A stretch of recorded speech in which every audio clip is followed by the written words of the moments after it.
Sorry, Annalyn, pero hindi talaga ako naniniwala kay Zoe. Malay ba natin kung pinagplanuhan nila ni Dax yun? Eh, sa totoo lang, ako din eh. Parang iba yung kutob ko sa kanila. Thank God, hindi ka naniniwala kay Zoe.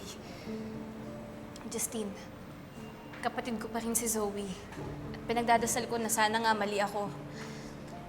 Pero di ko rin kasi talaga mapigilan na hindi magduda eh. Lalo na, alam ko din na magbe-benefit si Ma'am Moira dun sa bagong statement ni Dax. Sa totoo lang, ayoko na nga munang isipin yan eh. Nakinani kaya yung focus ko.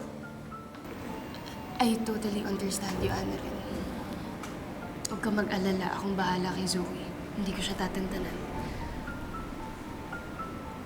Salamat, Justine. Sige, Justine. Pupuntahan ko lang si nanay, ha?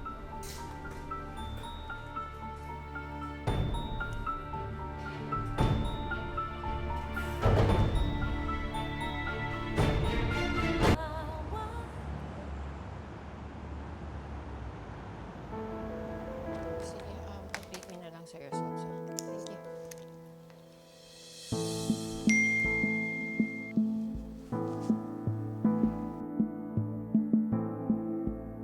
Ew, kadiri. Mamuting mata mo siyang kakantay. Buisit ka.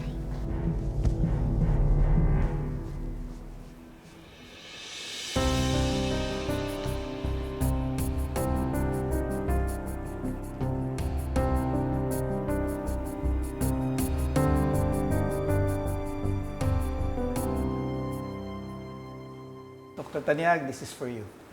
Thank you. Wow! Yan na ba yung matagal mo nang hinihintay? This is it, ate. Finally, bumaba na ang desisyon ng korte. Nag-grant na ang annulment ko kay Moira.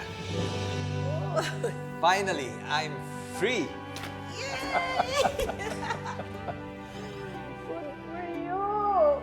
Ang galing ni attorney. Congratulations. Thank you, attorney. So, paano, Beng? Anong plano mo? Are you going to pursue Lynette? Ito na nga.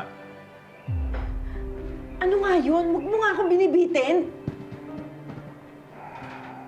Anong desisyon ng korte? Na-approve na ang motion to post bail natin dahil huminang ebidensya laban sa'yo.